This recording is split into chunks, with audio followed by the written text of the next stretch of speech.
अलसी पति रामू की कहानी। घर का छोटा कमरा। रामू चारपाई पर सो रहा है। यह है रामू, दुनिया का सबसे आलसी पति, जिसे सुबह उठने से ज्यादा मुश्किल काम कुछ नहीं लगता। सीता चूल्हे पर रोटी बना रही है। सीता क्रोधित होकर, हर दिन बस सोना, काम काज कुछ नहीं करता, पूरा घर मेरे भरोसे है। रामू आंखें मसलते हुए, अरे भाग्यवान, आराम भी जरूरी है, काम तो जिंदगी भर चलता रहेगा। सीता गुस्से में झाड़ू उठाती है। काम करेगा या फिर इसी झाड़ू से तुझे उठाऊं?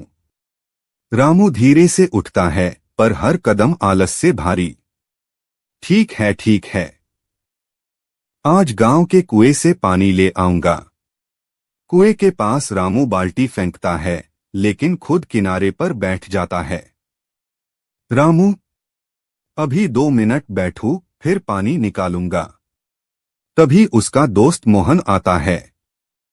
अरे रामू, फिर से सोने की तैयारी? सीता आज सच में नाराज है भाई। मोहन समझाता है, थोड़ा मेहनत कर ले, बीवी खुश रहेगी और तू भी चैन से सो सकेगा। रामू सोचता हुआ, बात तो सही है। अगर मैं थोड़ा काम करूं तो सीता खुश हो जाएगी। रामू काम पर लग जाता है, पानी भरता है, सब्जी लाता है। मोहन हंसते हुए, वाह, ये हुई ना बात। घर में रामू सब्जी काट रहा है, सीता मुस्कुराती है। सीता, अगर रोज ऐसे मदद करोगे तो घर स्वर्ग बन जाएगा। रामू मुस्कुराता है, ठीक है भाग्यवान, अब से हर दिन थोड़ा थोड़ा काम करूंगा। और इस तरह रामू ने आलस को थोड़ा कम किया और सीता ने चैन की सांस ली। कहानी की सीख, थोड़ा सा काम हर रिश्ता मजबूत बना देता है। कहानी, सास बहू का मछली वाला प्यार। सड़क किनारे एक छोटा सा मछली का ढाबा। भाप उड़ रही है, सास कड़ाही में मछली तल रही है। गांव के कोने में सास बहू का छोटा सा मछली का ढाबा था और उनके झगड़े की खुशबू मछली से ज्यादा मशहूर थी। बहू तेजी से मिर्च डाल रही है, सास चौंक कर देखती है। सास, अरे बहू, मिर्च जरा कम डाल, ग्राहक भाग जाएंगे। बहू मुस्कुराकर, सासू माँ, तीखा ही बिकता है, लोग बार बार आएंगे। ग्राहक मछली खा रहा है, पसीना पोंछते हुए भी खुश है। ग्राहक, वाह, मिर्च भी जबरदस्त, मछली भी लाजवाब। सास धीरे से बहू को, लगता है आज तू सही थी।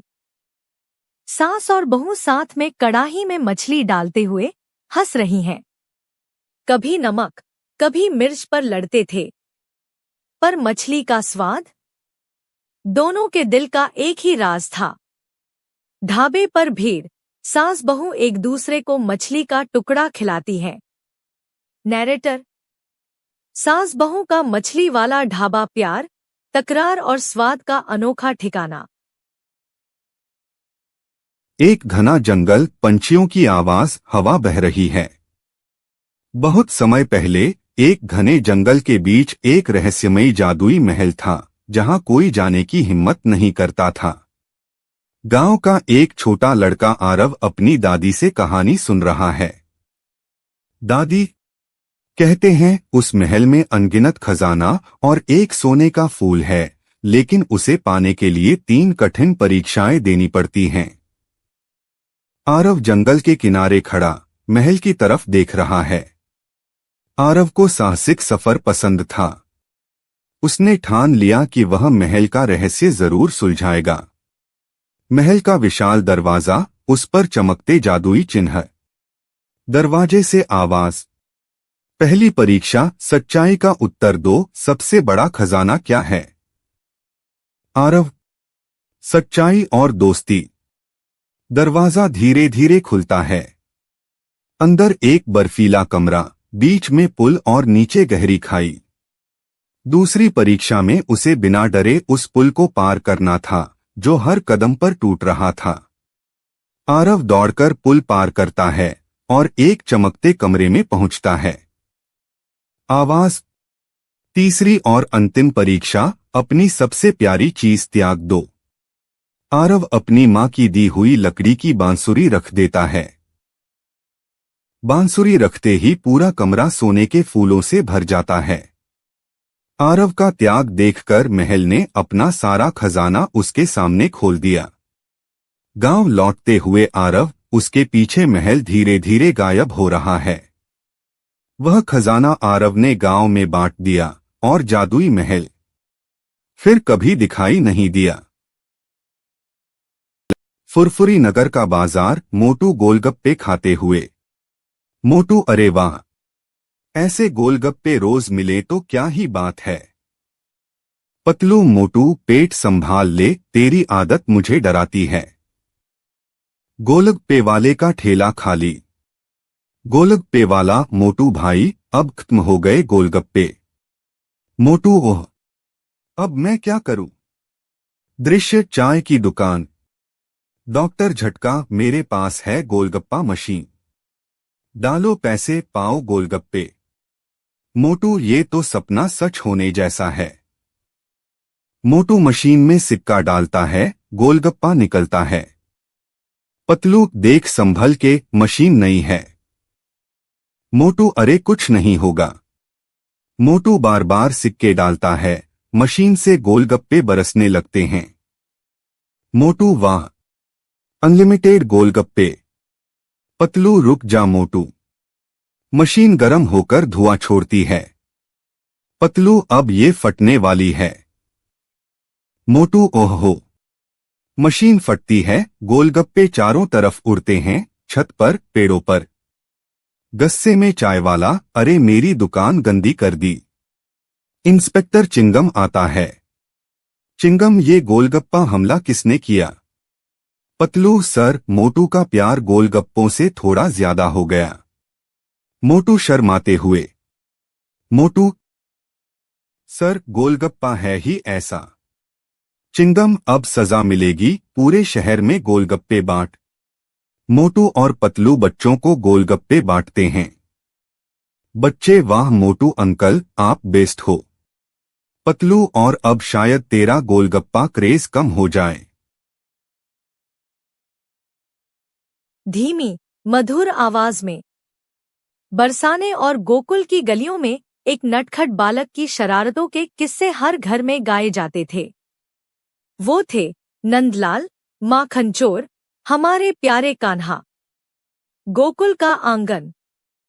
गोपियां माखन मथ रही हैं, कान्हा पेड़ के पीछे छुपकर देख रहे हैं। गोपियां हंसते हुए, अरे बहन, आज माखन को ऊंचाई पर रख देना, नहीं तो वो नटखट कृष्ण फिर चुरा लेगा। गोपियां, हाँ, मैंने तो घड़े को छत पर टांग दिया है, देखते हैं कैसे लेता है। कान्हा मुस्कुराते हैं, शरारती आंखों से इशारा करते हैं। कान्हा की योजना। कान्हा अपने दोस्तों बलराम और गांव के बच्चों को बुलाते हैं। कान्हा, चलो आज गोपियों के घर से माखन चुराने का मजा दोगुना करेंगे। बलराम मुस्कुराकर, पर घड़ा तो बहुत ऊंचाई पर है। कान्हा, अरे हम सब मिलकर मानव पिरामिड बनाएंगे, मैं सबसे ऊपर चढ़ूंगा। माखन चोरी। बच्चे एक के ऊपर एक खड़े होते हैं, कान्हा सबसे ऊपर पहुंच जाते हैं। कान्हा हाथ डालते हुए, आहा, माखन इतना सफेद जैसे चांद की रोशनी। कान्हा माखन खाकर दोस्तों को भी खिलाते हैं। कान्हा, ये माखन तो गोपियों का है, लेकिन असली मजा इसे बांटने में है। गोपियों की शिकायत। गोपियां यशोदा मैया के पास शिकायत करने आती हैं। गोपियां, अरे यशोदा, तेरा लाल तो दिन रात माखन चुराता है, आज तो घड़ा तोड़कर भाग गया। यशोदा हंसते हुए, अरे वो तो बस बच्चा है, उसकी शरारतों में ही तो मिठास है। लेकिन अगले दिन यशोदा कान्हा को रंगे हाथ पकड़ लेती हैं। कान्हा पकड़े जाते हैं। कान्हा के होंठ माखन से सने हैं, आंखों में मासूमियत। यशोदा, कान्हा, तू फिर माखन खा रहा है?